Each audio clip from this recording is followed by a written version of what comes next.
Nahulihan ng higit 25 million pesos na halaga ng hinihinalang shabu ang isang Malaysian na dumating sa NAIA kagabi. Posible raw na galing pa ng Madagascar ang droga. Nasa frontline ng balitang yan si Dave Abuel. Mga otoridad mula sa NAIA Interagency Drug Interdiction Task Group ang sumalubong sa Malaysia na ito na dumating sa NAIA Terminal 3 kagabi. Kinilalang lalaki na si Muhammad Afsham bin Muhammad Afzal, 27 anyos. Nang buksan ang kanyang maleta, tumambad ang halos 4 na kilo ng hinihinalang shabu. Tinatayang higit 25 million pesos ang halaga ng droga. Upon arrival, na x-ray yung kanyang bagahe, no?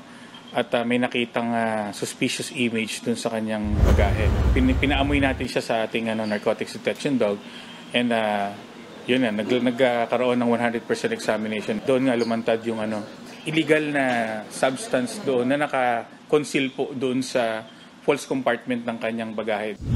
Nagbakasyon daw si Afzal sa Madagascar kung saan posibleng pinagmulan ng droga.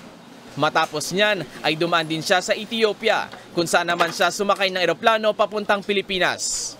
Ang nag-finance daw sa kanya allegedly is yung kanyang boss to go to Madagascar. And apparently, may kaibigan daw siya na nagpadala daw nung bagahe sa kanya papunta rito sa Pilipinas. Depensa ni Afzal, hindi niya alam na may droga sa loob ng bagahe na ipinadala lang daw ng isang kaibigan. Because I don't know this, don't mind. If mine, I will say yes, it's not mine.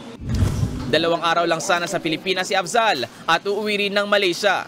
Naging matipid na sa pahayag si Afzal nang usisain pa ng media. Sir, are you planning to meet someone here in Manila? Is there an agreement with your friend in exchange of the transit of the baggage in the Philippines?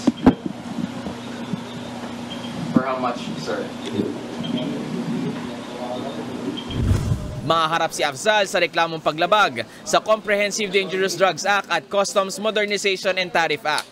Nagbabalita mula sa Frontline, Dave Abuel, News 5. Mga kapatid, Julius Babaw po. Huwag maging huli at maging una sa lahat ng balitaan. Para sa tuloy-tuloy na talakayan sa Frontline, mag-follow at mag-subscribe sa social media pages ng News 5.